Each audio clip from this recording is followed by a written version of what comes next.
నిన్న ఏం మాట్లాడుతున్నారు పొన్నం ప్రభాకర్ గారు? మేమందరం పోయి ధర్నా చేస్తామన్నారు. ఇదివరకు కూడా పోయి చేసిరు కదా, ఏమైంది ఆ ధర్నాతోని? మీరు చేసిన మీ ధర్నాకు మీ నాయకుడు రాహుల్ గాంధీ మిమ్మల్ని పట్టించుకోలేదు, మీ ధర్నాకు ఆయన ఆనాడే రాలేదు. రేపు మళ్ళీ పోయి ధర్నా చేస్తామంటున్నారు. ఓకే, సంతోషం, మంచిది. ఇక్కడ చెప్పేది ఢిల్లీలో చెప్తారు, చేయండి.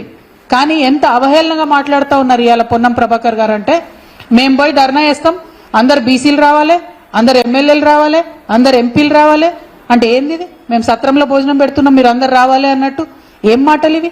మీకు సీరియస్నెస్ ఉందా? అసలు బీసీ బిల్లు సాధన చేయాలని ఉందా లేదా? ఉంటే బాజాప్తా ప్రభుత్వ పరంగా అఫీషియల్ గా ప్రోగ్రాం పెట్టండి, అఖిల పక్షాన్ని ఇన్వైట్ చేయండి, లెటర్స్ రాయండి ముఖ్యమంత్రి గారి తరఫు నుంచి, మర్యాద పాటించండి, పద్ధతి పాటించండి. ఎట్లా అయితే తెలంగాణ విషయంలో మొత్తం అందరం కూడా 50 మందిని పార్టీలకు అతీతంగా ముందుకెళ్లి కొట్లాడినామో, బీసీ బిల్లు సాధించాలంటే కూడా అన్ని పార్టీలకు సంబంధించిన అందరినీ ఇన్వైట్ చేయండి, చేసి ఢిల్లీకి తీసుకొని వెళ్ళండి.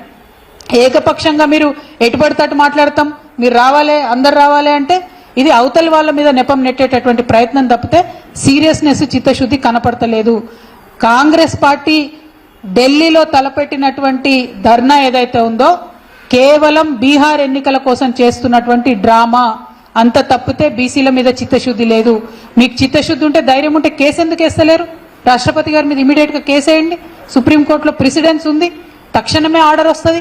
చేయాల్సిన పని వదిలిపెట్టి రాజకీయంగా కేవలం దీన్ని సాగదీసేటటువంటి ప్రయత్నం చేస్తున్నారు.